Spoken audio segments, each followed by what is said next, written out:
నమస్కారం. Win TV న్యూస్కి స్వాగతం. హెడ్లైన్ చూద్దాం.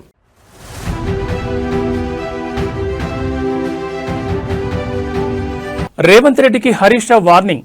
ఫోన్ ట్యాపింగ్ కేసులో సిట్ విచారణకు వెళ్లే ముందు సంచలన వ్యాఖ్యలు.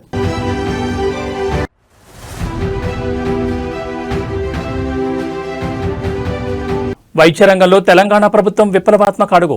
క్యాన్సర్, తలసేమియా వంటి మొండి వ్యాధులకు చెక్.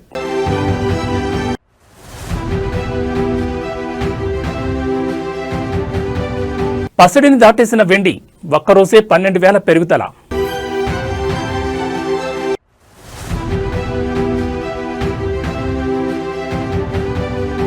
చిరంజీవితో భారీ పీరియాడిక్ మూవీ. మెగా ఫ్యాన్స్ కు అదిరిపోయే అప్డేట్ ఇచ్చిన నిర్మాత సుధాకర్ చెరుకూరి. ఇక వివరాలు చూస్తే, తెలంగాణ రాజకీయాల్లో ఫోన్ ట్యాపింగ్ కేసు ప్రకంపనలు సృష్టిస్తోంది. ఈ కేసులో విచారణకు హాజరయ్యే ముందు మాజీ మంత్రి బీఆర్ఎస్ కీలక నేత హరీష్ రావు ముఖ్యమంత్రి రేవంత్ రెడ్డిపై నిప్పులు చెరిగారు.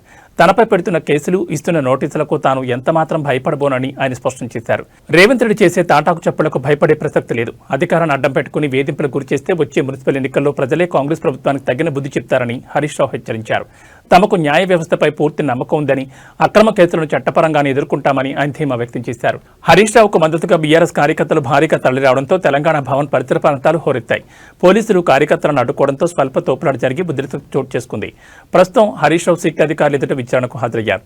ఈ విచారణలో సిట్ ఎలాంటి ప్రశ్నలు సాధించబోతోంది, హరీష్ రావు ఎలాంటి సమాధానాలు ఇస్తారనేది ఇప్పుడు రాష్ట్ర వ్యాప్తంగా ఉత్కంఠ రేపుతోంది.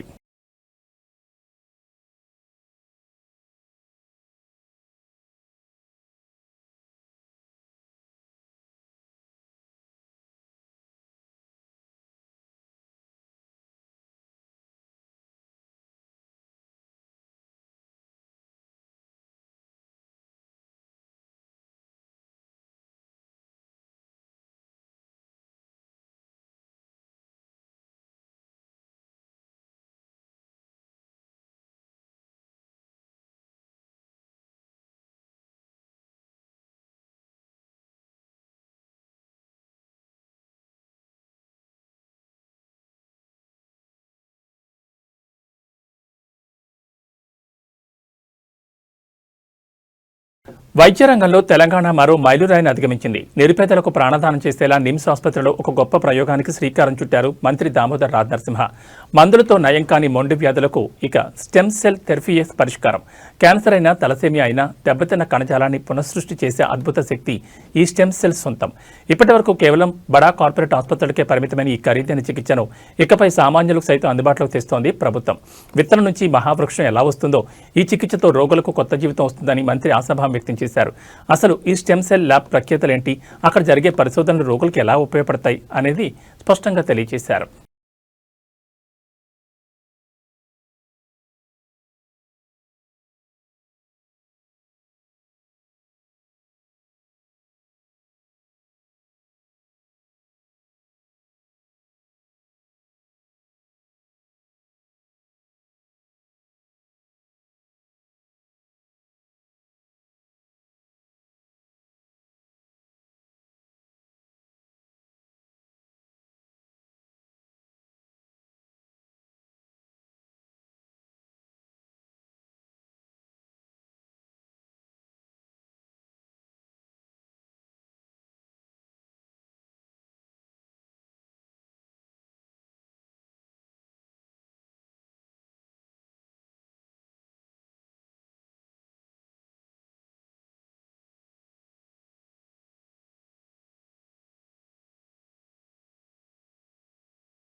తెలంగాణ ఇంటర్ విద్యార్థులకు అలర్ట్. మరికొద్ది రోజుల్లో పరీక్షలు ప్రారంభం కానున్న నేపథ్యంలో ఇంటర్ బోర్డు కీలక ప్రకటన చేసింది. నిమిషం ఆలస్యం అయితే పరీక్షకు అనుమతించారనే భయం కొద్దు. ట్రాఫిక్ ఇబ్బందులు, ఇతర సమస్యలను దృష్టిలో ఉంచుకుని పరీక్షా కేంద్రానికి 5 నిమిషాల వరకు ఆలస్యంగా వచ్చిన విద్యార్థులను అనుమతించాలని బోర్డు నిర్ణయించింది. గత ఏడాది సక్సెస్ అయిన ఈ రూల్ను ఈసారి కూడా కంటిన్యూ చేస్తున్నారు. రాష్ట్ర వ్యాప్తంగా 9 లక్షల మంది విద్యార్థుల భవిష్యత్తు దృష్టిలో ఉంచుకుని తీసుకున్న ఈ నిర్ణయంపై సర్వత్రా హర్షం వ్యక్తమవుతోంది. ఫిబ్రవరి 25 నుంచి థియరీ పరీక్షలు షురూ కానుండగా రేపటి నుంచి ఇంగ్లీష్ ప్రాక్టికల్స్ ప్రారంభం కానున్నాయి. విద్యార్థులు నిబంధనలు సడలింపు ఉన్నప్పటికీ ఆఖరి నిమిషం వరకు ఆగకుండా ప్రశాంతంగా పరీక్షా కేంద్రాలకు చేరుకోవాలని అధికారులు కోరుతున్నారు.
ఏపీలో పారిశ్రామిక కళ వచ్చేస్తోంది. దాబోస్ గడ్డపై ముఖ్యమంత్రి చంద్రబాబు నాయుడు మ్యాజిక్ చేస్తున్నారు. ప్రపంచ దేశాల చూపు ఇప్పుడు ఆంధ్రప్రదేశ్ వైపు మళ్లేలా పావులు కదుపుతున్నారు.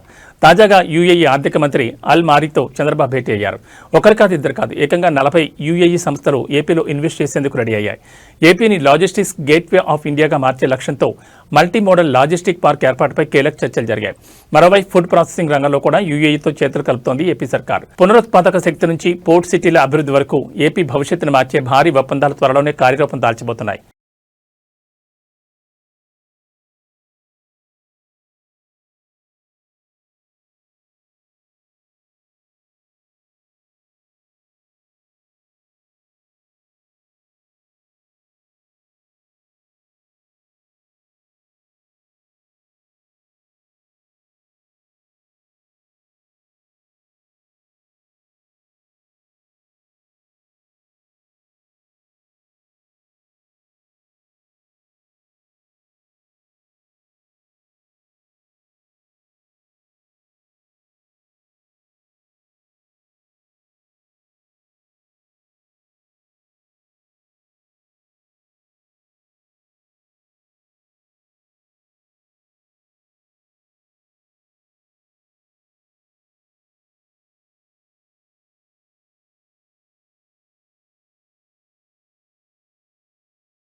ఏపీలోని ధాన్యం రైతులకు గుడ్ న్యూస్. ధాన్యం అమ్మిన రోజే నగదును నేరుగా మీ ఖాతాలో వేసేలా కూటమి ప్రభుత్వం కీలక నిర్ణయం తీసుకుంది. అన్నదాత సుఖీభవ అంటే మాటల్లో కాదు చేతల్లో చూపిస్తామంటున్నారు మంత్రి నాదెండ్ల మనోహర్. గతంలో ధాన్యం అమ్మితే డబ్బుల కోసం నెలల తరబడి తిరగాల్సి వచ్చేది. కానీ ఇప్పుడు కేవలం 24 గంటల్లోనే పేమెంట్స్ పూర్తి చేస్తున్న ప్రభుత్వం మరో అడుగు ముందుకేసి ధాన్యం కొన్న రోజే సాయంత్రానికల్లా ఖాతాలో నగదు జమ చేసేలా అధికారులకు ఆదేశాలు జారీ చేసింది. ఇప్పటి వరకు 9,800 కోట్ల రూపాయలను రైతుల ఖాతాల్లో వేసి రికార్డు సృష్టించింది. రవాణా సమస్యలు లేకుండా స్పెషల్ ట్రైన్లను కూడా రంగంలోకి దించింది ప్రభుత్వం. తేమ శాతం, గోనె సంచుల ఇబ్బందులు లేకుండా రబీకి పక్కా ప్రణాళిక సిద్ధం చేసింది.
రక్షించాల్సిన చేతులే వంచనకు ఒడికడితే న్యాయం వెన్నుచూపదని ఈ తీర్పు నిరూపించింది.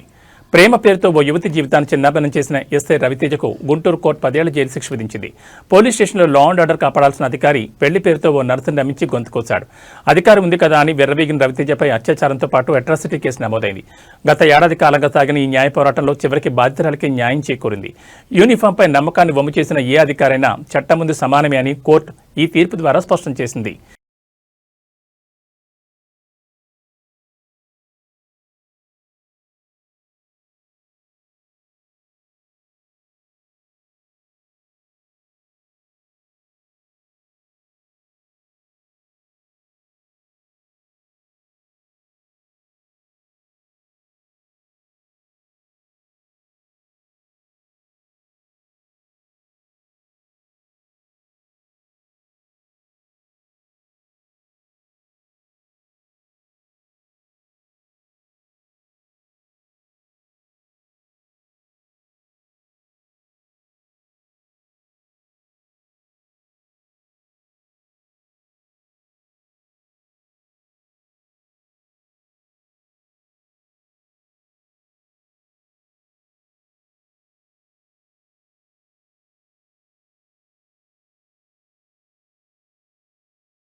ఆస్తి కోసం తండ్రిని కొడుకు, కొడుకుని తండ్రి చంపుకునే రోజులివి. కానీ నంద్యాల జిల్లాలో ఒక వృద్ధ దంపతులు మాత్రం మా ఆస్తి మాకొద్దు, ఆ రామయ్యకు సొంతమంటూ 2 కోట్ల రూపాయల ఆస్తిని విరాళంగా ఇచ్చేందాన్ని ఆశ్చర్యపరిచారు.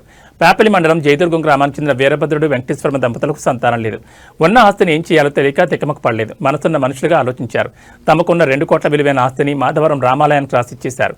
వారు చేసిన ఈ పనికి గ్రామం అంతా ఫిదా అయిపోయింది. ఆ దంపతులను దేవుళ్లా భావించి ఊరంతా బోరేగించారు. కోట్లున్న దానం చేయాలంటే గుండె కావాలి. ఆ గుండె ఈ దంపతులకు ఉందని నిరూపించారు.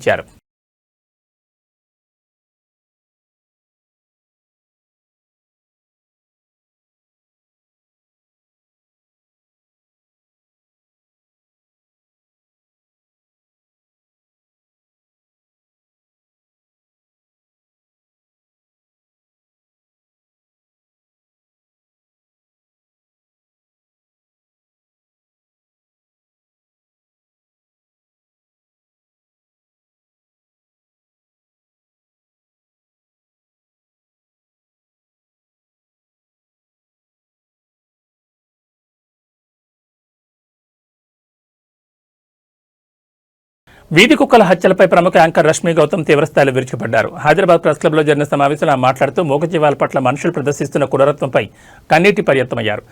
తెలంగాణలోని కొన్ని గ్రామాల్లో వందలాది కుక్కలను విష ఇంజెక్షన్లు ఇచ్చి చంపడంపై ఆమె ఆవేదన వ్యక్తం చేశారు. కుక్కలు కరుస్తున్నాయని వాటిని చంపేయడం పరిష్కారం కాదు, అది అమానుషమని పేర్కొన్నారు. అడ్డుగా ఉన్నాయని మూగజీవాలను చంపేస్తున్నారు. రేపు ముసలివారై అడ్డుగా ఉన్నారని అమ్మానాన్నలు కూడా వదిలించుకుంటారా అంటూ సమాజాన్ని సూటిగా ప్రశ్నించారు. మీడియా తీరుపై విమర్శించారు. మీడియా కేవలం కుక్కలు కరిచిన వార్తల్ని హైలైట్ చేస్తోందని, కానీ వాటిపై జరుగుతున్న హింసను ఎందుకు చూపడం లేదని ప్రశ్నించారు. దుస్తుల వివాదంపై సెటైర్లు వేశారు. మన సంస్కృతి అంటే కేవలం వేసుకునే బట్టలు కాదని, తోటి జీవుల పట్ల చూపించే కరుణే నిజమైన సంస్కృతి అని రష్మి వ్యాఖ్యానించారు.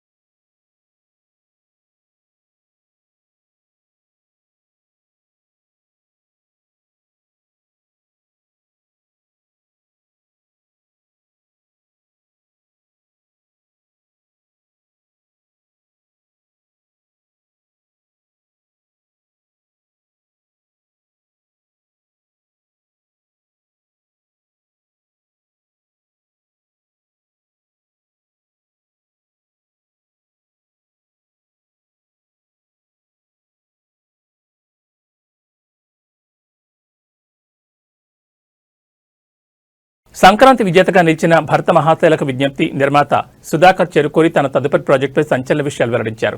నాని హీరోగా వస్తున్న ది ప్యారడైజ్ విడుదల వాయిదా నుంచి చిరంజీవితో చేయబోయే భారీ పీరియాడిక్ సినిమా వరకు పలు కీలక అప్డేట్స్ ఇచ్చారు. మెగాస్టార్తో పీరియాడిక్ డ్రామా ఉంటుందని చెప్పారు. చిరంజీవి హీరోగా 1970 నాటి పరిస్థితుల నేపథ్యంలో ఒక భారీ పీరియాడిక్ సినిమాను నిర్మిస్తున్నట్లు ఆయన స్పష్టం చేశారు. ది ప్యారడైజ్ తర్వాత ఈ ప్రాజెక్ట్ పట్టాలెక్కనుంది. మార్చిలో విడుదల కావాల్సిన నాని సినిమాను రామ్ చరణ్ పెద్ది సినిమాతో పోటీ పడకుండా ఉండేందుకు వాయిదా వేస్తున్నట్టు తెలిపారు. సమ్మర్ రేసులో ఈ సినిమా వచ్చే అవకాశం ఉంది. దుల్కర్ సల్మాన్, పూజా హెగ్డే కాంబినేషన్ లో వస్తున్న సినిమా కోసం అమెరికాలో 35 రోజుల పాటు భారీ షెడ్యూల్ ప్లాన్ చేసినట్లు వెల్లడించారు. చిన్న సినిమాగా వచ్చి సంక్రాంతి బరిలో నిలిచిన భర్త మహాశైలకు విజ్ఞప్తి ఏపీలో బ్రేక్ ఈవెన్ సాధించిందని, ఫ్యామిలీ ఆడియన్స్ వల్లే ఇది సాధ్యమైందని ఆయన ఆనందం వ్యక్తం చేశారు.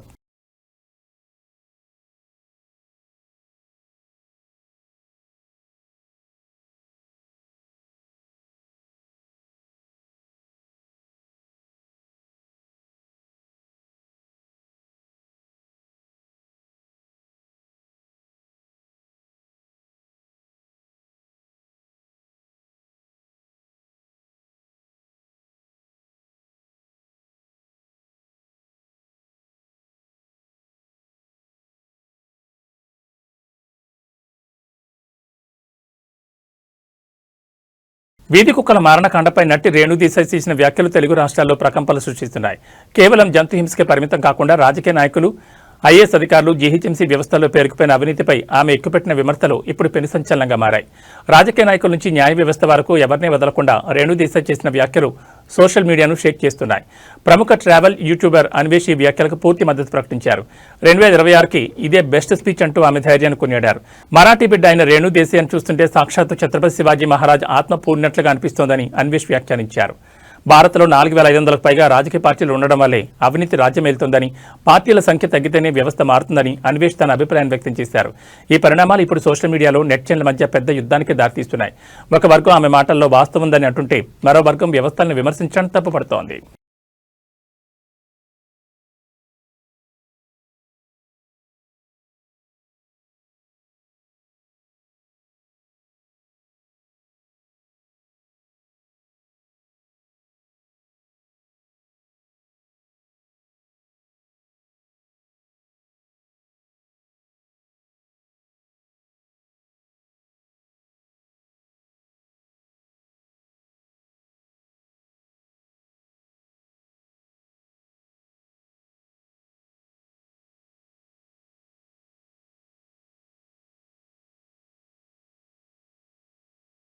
విదేశాల్లో భారతీయ సంస్కృతికి ఎదురవుతున్న అవరోధాలకు ఈ ఘటన నిదర్శనం.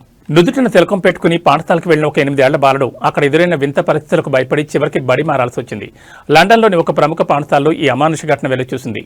హిందూ సాంప్రదాయం ప్రకారం తిలకం పెట్టుకున్న బాలుడిని తోటి విద్యార్థులు, ఉపాధ్యాయులు ఏదో వింత జీవిలో చూడడం ప్రారంభించారు. బాలుడి మత విశ్వాసాల గురించి పదే పదే ప్రశ్నిస్తూ హెడ్ టీచర్ ప్రత్యేకంగా నిఘా పెట్టడంతో ఆ చిన్నారి తీవ్రమైన మానసిక ఒత్తిడికి గురయ్యాడు. తమ ఆచారాల గురించి స్కూల్ యాజమాన్యానికి వివరించినా వారు పట్టించుకోలేదు. ఈ వివక్షను భరించలేక తమ బిడ్డ భవిష్యత్ కోసం తల్లిదండ్రులు ఆ స్కూల్ మానిపించి మరో పాఠశాలలో చేర్పించారు.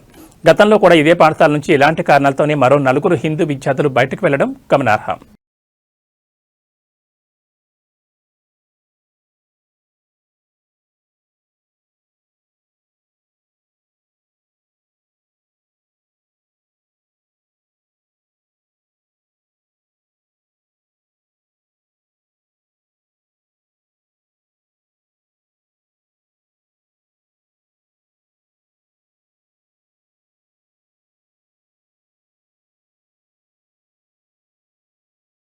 టీమిండియా స్టార్ బ్యాటర్ విరాట్ కోహ్లీపై మాజీ క్రికెటర్ సంజయ్ మంజ్రేకర్ చేసిన విమర్శలు మరోసారి దుమారం రేపుతున్నాయి. కోహ్లీ టెస్ట్ క్రికెట్కు రిటైర్మెంట్ ప్రకటించి వన్డేలను ఎంచుకోవడాన్ని విమర్శిస్తూ కోహ్లీ అన్ని ఫార్మాట్ల నుంచి తప్పుకుంటే బాగుండేదని మంజ్రేకర్ చేసిన వ్యాఖ్యలపై కోహ్లీ సోదరుడు వికాస్ కోహ్లీ తీవ్రంగా స్పందించారు. కోహ్లీ న్యూజిలాండ్పై సెంచరీ బాధిన తరుణంలో వికాస్ సోషల్ మీడియా వేదికగా స్పందించారు. అసలు ఏ ఫార్మాట్ సులువో మిస్టర్ ఎక్స్పర్ట్ చెప్పగలరా అంటూ మంజ్రేకర్ను పరోక్షంగా నిలదీశారు. ఏదైనా చెప్పడం సులభం, కానీ అక్కడ ఉండి చేయడం చాలా కష్టమంటూ కోహ్లీ పడ్డ కష్టాన్ని గుర్తు చేస్తూ వికాస్ తన థ్రెడ్స్ ఖాతాలో పోస్ట్ చేశారు. జో రూట్, స్మిత్ వంటి ఆటగాళ్లు టెస్టులు రాణిస్తుంటే కోహ్లీ సులువైన వన్డేలను ఎంచుకున్నాడని మంజ్రేకర్ విమర్శించడం ఈ వివాదానికి దారితీసింది.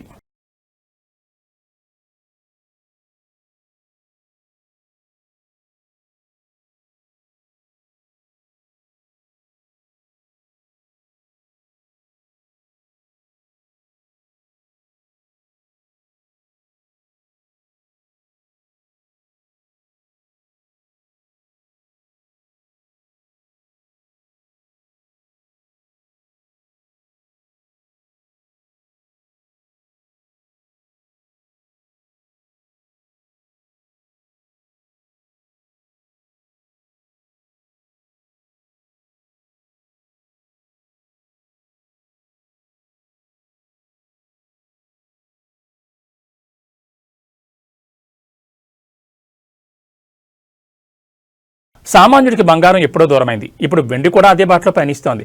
గత 4 రోజుల వెండి ధరలు ఆకాశాన్ని తాకాయి. నిత్యం వాడే ఎలక్ట్రానిక్స్ నుంచి సోలార్ ప్యానెల్స్ వరకు వెండి డిమాండ్ పెరగడమే ఈ ధరల పెరుగుదలకు ప్రధాన కారణమని నిపుణులు విశ్లేషిస్తున్నారు. గత 4 రోజుల్లోనే కిలో వెండిపై 24,000 పెరిగింది. ప్రస్తుతం హైదరాబాద్లో కిలో వెండి ధర 3,30,000కు చేరి రికార్డు సృష్టించింది. 24 క్యారెట్ల బంగారం 10 గ్రాముల ధర ఏకంగా 1,47,280 వద్ద కొనసాగుతోంది. త్వరలోనే ఇది 1,50,000 మార్కును దాటే అవకాశం ఉంది. ఇండస్ట్రియల్ డిమాండ్ ఒక కారణమైతే వచ్చే నెల నుంచి ప్రారంభం కానున్న వివాహ శుభకార్యాల సీజన్ మరో ప్రధాన కారణమని చెప్తున్నారు.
ఏబీ బులెటిన్ విశేషాలు మరో బులెటిన్లో మళ్ళీ కలుసుకుందాం. నమస్కారం.